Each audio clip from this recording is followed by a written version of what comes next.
刘培元的英文教室经典演说篇第137集我们回顾第55到57集甘乃迪总统就职演说1961年我出生的隔一年因为前面都已经把意思讲清楚了这边只是念一下一个句子黑字，一个句子红字比较清楚那动词呢，就是主句的动词绿色字，一个句子可能有好几个动词，但是主句在文法上主要的意思子句动词不算欢迎赞助请分别订阅我的15个 YouTube 频道念一下。We observe today not a victory or party, but a celebration of freedom, symbolizing an end as well as a beginning, signify renewal as well as change. For I have sworn before you and Almighty God the same solemn oath of forbearance prescribed nearly a century and 3/4 ago. The world is very different now, for man holds in his mortal hands the power to abolish all forms of human poverty and all forms of human life. And yet, same revolutionary beliefs for which our forebearers fought are still at issue around the globe. The beliefs that the rise of man cannot from the generosity of the state, but from the hand of God. We dare not forget today that we are the heirs of that first revolution. Let the word go forth from this time and place to friend and foe alike, that the torch has been passed to a new generation of Americans, born in this century, tempered by war, disciplined by a hard and bitter peace, proud of our ancient heritage, and are willing to witness or permit the slow undoing of those human rights to which the nation has always been committed, and to which we are committed today at home and around the world. Let every nation know whether it wishes us well or ill, that we shall pay any price, bear any burden, meet any hardship, support any friend, oppose any foe to assure the survival and success of liberty. This much we pledge and more. To those old allies whose cultural and spiritual origins we share, we pledge the loyalty of faithful friends. United, there is little we cannot do in a host of cooperative ventures. Divided, there is little we can do, for we dare not meet the powerful challenge at odds and split asunder. To those new states who are welcome to the ranks of the free, we pledge our word that one form of colonial control shall not have passed away merely to be replaced by a far more iron tyranny. We shall not always expect to find them supporting our view, but we shall always hope to find them strongly supporting their own freedom, and to remember that in the past this we foolishly sought power by riding the back of the tiger and their insight. To those people in the huts and villages who have the globe struggling to break the bounds of mass misery, we pledge our best efforts to help them help themselves. For whatever period is required, not because the communists may be doing it, not because we seek their votes, but because it is right. If a free society cannot help the many who are poor, it cannot save the few who are rich. To our sister republics south of our border, we offer a special pledge to convert our good words into good deeds.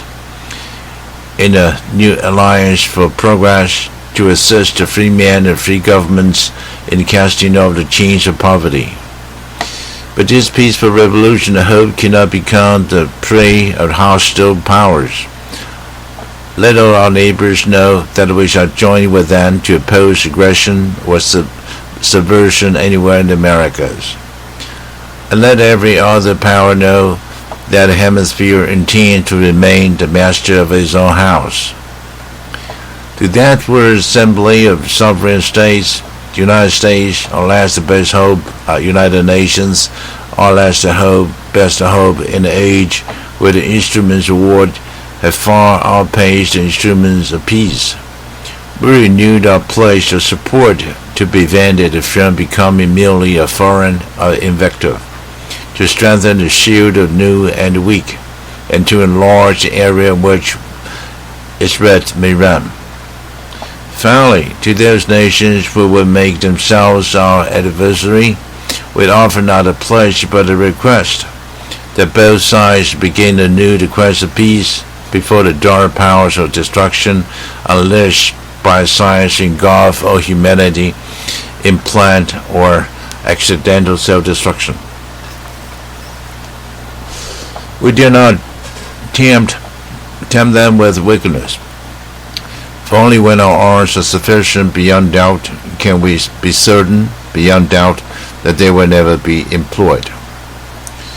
But neither can two great and powerful groups of nations take comfort from our present course.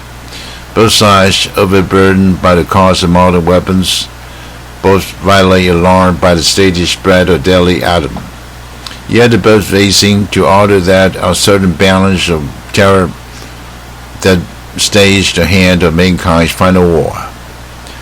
So let us begin anew, remembering on both sides that civility is not a sign of weakness, and sincerity is always subject to proof.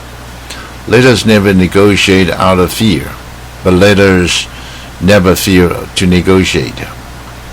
Let both sides exploit what problems unite us instead of belaboring those problems which divide us. Let both sides for the first time formulate a serious and precise proposals for the inspection and control of arms, and bring the absolute power to destroy our nations under the absolute control of our nations. Let both sides seek to invoke the wonders of science instead of its terrors. Together, let us explore the stars, conquer the deserts, eradicate disease, tap the ocean depths, and encourage the arts and commerce.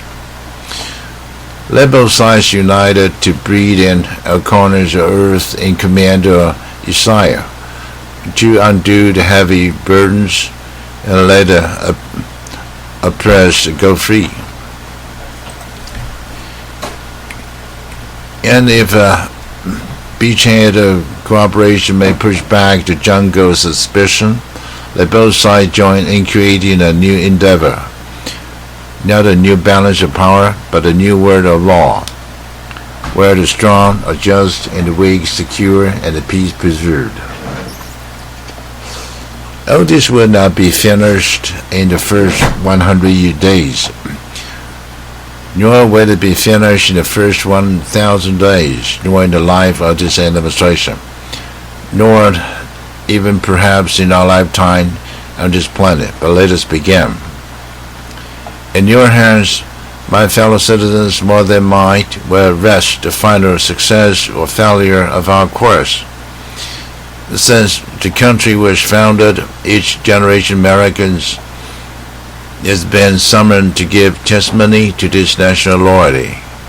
The grace of young Americans would answer the call to service around the globe.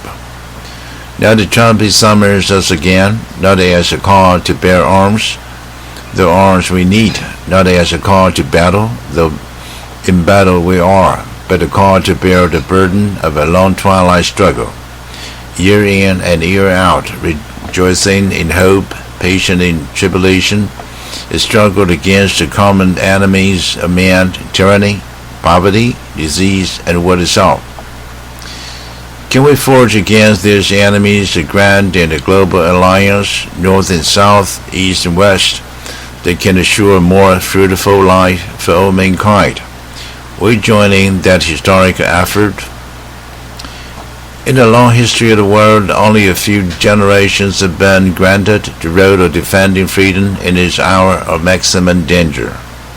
I do not shrink from this responsibility. I welcome it. I do not believe that any of us would exchange places with any other people or any other generation.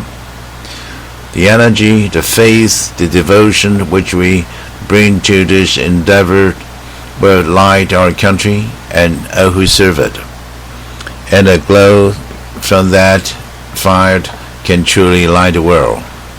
And so, with fellow Americans, ask not what your country can do for you. Ask what you can do for your country.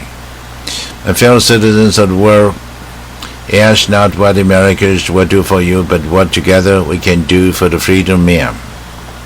Finally, whether you are citizens of America or citizens of the world, ask of us here the same high standards of strength and the sacrifice which we ask of you.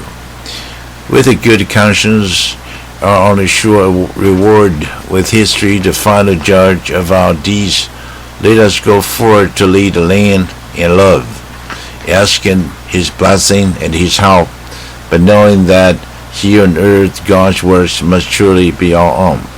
这一篇是非常经典的，尤其是不要问美国可以为你做什么啊，要问你能为美国做什么啊，就是凡事先问自己可以替别人家做什么，不要先问你能对我怎么样。这是我目前15个 YouTube 频道啊，各有不同难度实用性啊，大家参考一下啊，最好能够帮按15个订阅啊。这集回顾到这里。